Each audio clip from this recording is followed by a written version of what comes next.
Halo, selamat pagi anak-anak. Salam jumpa kembali dengan saya Ibu Erni dalam kegiatan pembelajaran kita pada pagi hari ini. Ibu berharap anak-anak sudah siap untuk mengikuti kegiatan pembelajaran dan tetap dalam keadaan sehat. Baik anak-anak, sebelum kita mulai dengan kegiatan pembelajaran kita pada hari ini, marilah kita memohon pertolongan Tuhan, tuntunan Tuhan di dalam proses kegiatan pembelajaran kita ini dengan berdoa. Marilah kita berdoa. Dalam nama Bapa dan Putra dan Roh Kudus. Amin. Ya Allah, Bapa yang Maha Kasih, kami bersyukur kepadamu atas berkat-Mu bagi kami hari ini. Pada hari ini, kami ingin bersama-sama belajar untuk mengenal daya kekuatan Roh Kudus. Bukalah hati dan pikiran kami agar mampu mengenal, menghayati daya dan karya Roh Kudus. Dengan demikian, kami semakin beriman kepadamu di dalam Yesus Putramu dan bersama Roh Kudus, kini dan sepanjang masa. Amin. Dalam nama Bapa dan Putra dan Roh Kudus. Amin.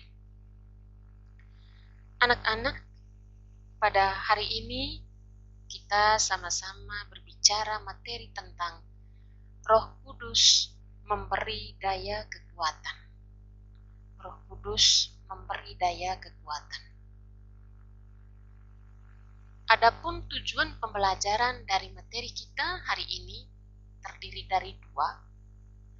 Tujuan pembelajaran yang pertama adalah menjelaskan peran Roh Kudus pada para rasul. Menjelaskan peran Roh Kudus pada para rasul. Kedua, menjelaskan peran Roh Kudus bagi gereja saat ini. Menjelaskan peran Roh Kudus bagi gereja saat ini. Baik anak-anak, setelah Yesus disalibkan, wafat, dan dimakamkan, para rasul merasa sedih dan takut. Mereka merasa sedih karena kehilangan gurunya. Terlebih, mereka takut memberikan kesaksian tentang Yesus Kristus. Mereka membutuhkan kekuatan. Mereka merasa takut. Mereka merasa tidak berani untuk mewartakan tentang Yesus karena Yesus sudah pergi dari antara mereka. Mereka membutuhkan kekuatan, dan kekuatan itu yang telah dijanjikan oleh Yesus sendiri kepada mereka. Nah, dengan turunnya Roh Kudus, para murid ini memiliki daya hidup baru. Dan Roh Kudus itu memperbaharui hati mereka, sehingga mereka menjadi lebih berani untuk mewartakan tentang kebenaran tentang Yesus yang telah disalibkan oleh orang Yahudi. Jadi yang sebelumnya mereka takut, mereka tidak berani mewartakan tentang Yesus. Setelah mereka menerima Roh Kudus, mereka berani mewartakan tentang kebenaran. Mereka berani mewartakan tentang Yesus Kristus yang disalibkan oleh orang Yahudi. Poin yang pertama, Roh Kudus berkarya. Roh Kudus itu berkarya. Roh Kudus mendampingi setiap orang dan juga mendampingi gereja, mendampingi setiap orang yang percaya kepadanya hingga saat ini. Bukan saja hanya berkarya mendampingi para murid pada zaman Yesus dulu, atau ketika Yesus pergi meninggalkan mereka, tetapi juga Roh Kudus berkarya mendampingi dan berperan di dalam kehidupan kita sebagai anggota gereja hingga saat ini. Pendampingan Roh Kudus tersebut dilakukan dengan memberikan beberapa karunia. Ingat, kalau anak-anak yang sudah menerima sakramen Krisma, sebelumnya ada pembinaan, ada pelajaran atau pendidikan dari para pembina. Dan kita diperkenalkan tentang karunia Roh Kudus itu. Nah, pendampingan Roh Kudus tersebut dilakukan dengan memberikan beberapa karunia yang pada saat ini kita pelajari sebelum kita menerima sakramen Krisma. Karunia apa saja? Ada karunia kebijaksanaan, ada karunia pengertian, ada karunia nasihat, ada karunia pengenalan akan Allah, ada karunia kesalehan, dan karunia akan takut kepada Allah. Karunia takut akan Allah.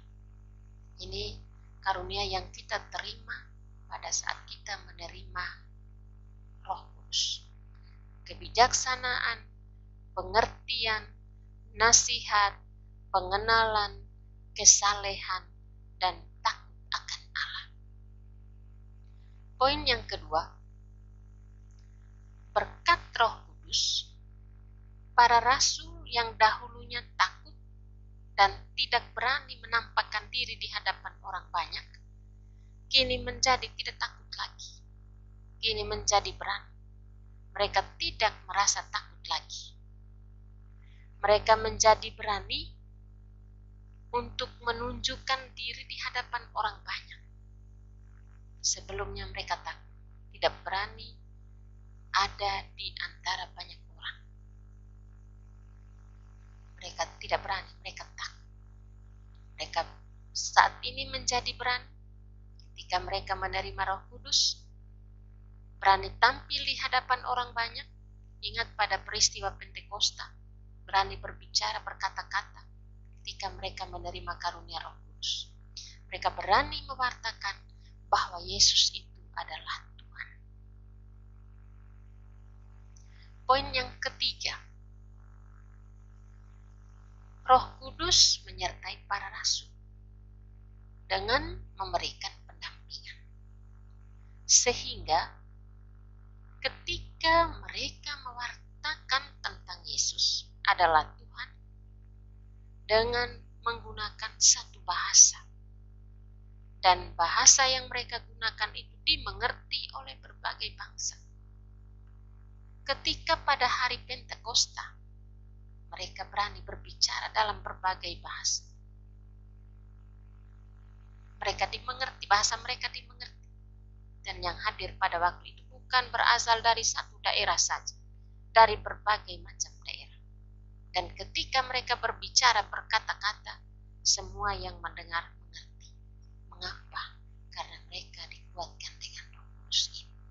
Mereka menjadi berani untuk berbicara, mewartakan itu dalam satu bahasa dan dimengerti oleh berbagai bangsa.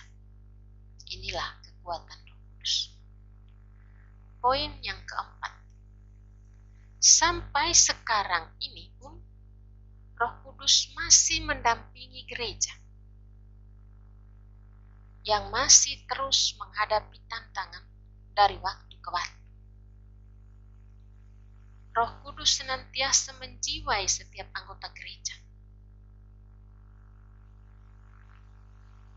sehingga mereka memiliki semangat untuk berperan secara aktif dalam kehidupan beriman mereka. Roh Kudus senantiasa menjiwai setiap anggota gereja sehingga mereka memiliki semangat untuk berperan aktif dalam kehidupan beriman. Mereka saling memperhatikan, mereka saling berbagi, dan saling meneguhkan atau menguatkan satu terhadap yang lain. Ini karena daya kekuatan Roh Kudus yang memampukan mereka untuk berperan aktif dalam kehidupan beriman. Saling memperhatikan, saling berbagi, saling Dan itu semua diharapkan sebagai pengikut Kristus, kita pun harus mengikuti apa yang telah dilakukan oleh para murid dahulu. Memperhatikan, berbagi, saling menguatkan. Poin yang kelima, peran Roh Kudus bagi kita sekarang ini. Apa saja peran Roh Kudus bagi kita? Adalah diantaranya memampukan kita untuk memberikan kesaksian hidup. Memampukan kita untuk memberikan kesaksian hidup dimanapun saja kita ada. Kesaksian itu dengan kata-kata, tutur kata yang baik, dan juga sikap perilaku kita yang baik pula yang menyenangkan hati semua orang. Yang kedua, memampukan kita melaksanakan tugas pelayanan.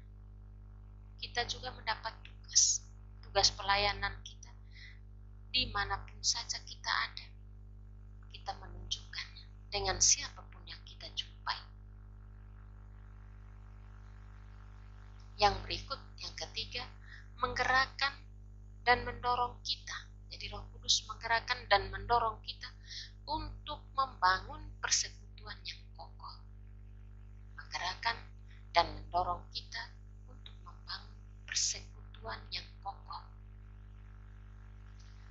Yang keempat, mendorong umat beriman kita sekalian untuk saling menguduskan melalui kegiatan-kegiatan liturgi yang kita ikuti baik secara pribadi maupun bersama-sama.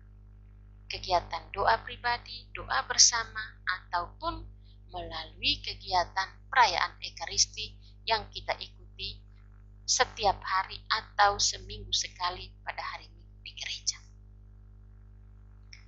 Baik, yang terakhir dari materi ini, bahwa Roh Kudus juga mendampingi gereja. Roh Kudus juga mendampingi gereja. Gereja yang dimaksudkan di sini adalah umat Allah, sehingga tetap hidup dan berkarya. Roh Kudus juga mendampingi umat Allah, kita semua yang disebut sebagai pengikut Kristus, sehingga tetap hidup dan tetap berkarya. Karya gereja dapat dirasakan oleh umat sekalian hingga saat ini. Apa yang telah dilakukan oleh para pengikut Kristus dahulu juga harus kita ikuti di dalam mewujudkan nilai-nilai iman Kristiani ini dimanapun kita berada. Karena kita sudah menerima sakramen baptis dan juga dikuatkan dengan penerimaan sakramen krisma, pendewasaan iman kita. Oke anak-anak, materinya sampai di sini saja. Tugas untuk pertemuan ini tidak ada, dan Ibu mau menyampaikan bahwa pertemuan kita minggu depan tanggal 9 November, kita pembelajarannya diganti dengan penilaian harian yang kedua atau ulangan harian yang kedua. Terus materi yang berikut setelah tanggal 9, materinya kita akan bicara tentang mengikuti bimbingan Roh Kudus. Baik anak-anak, kita akan mengakhiri pertemuan kita ini dengan doa. Marilah kita berdoa dalam nama Bapa dan Putra dan Roh Kudus. Amin. Allah Bapa yang Maha Kasih, kami bersyukur kepadamu atas Roh Kudus yang dicurahkan ke dalam hati kami masing-masing. Semoga kehadirannya di dalam hati kami menguatkan kami dalam belajar hari ini. Semoga Roh Kudus memimpin kami dalam belajar hari ini, sehingga kami mampu mengikuti bimbingan Roh Kudus-Mu di dalam siara hidup kami masing-masing. Demi Kristus Tuhan dan Juru Selamat kami. Amin. Dalam nama Bapa dan Putra dan Roh Kudus. Amin. Sekian dan terima kasih. Salam sehat. Sampai jumpa. Salve.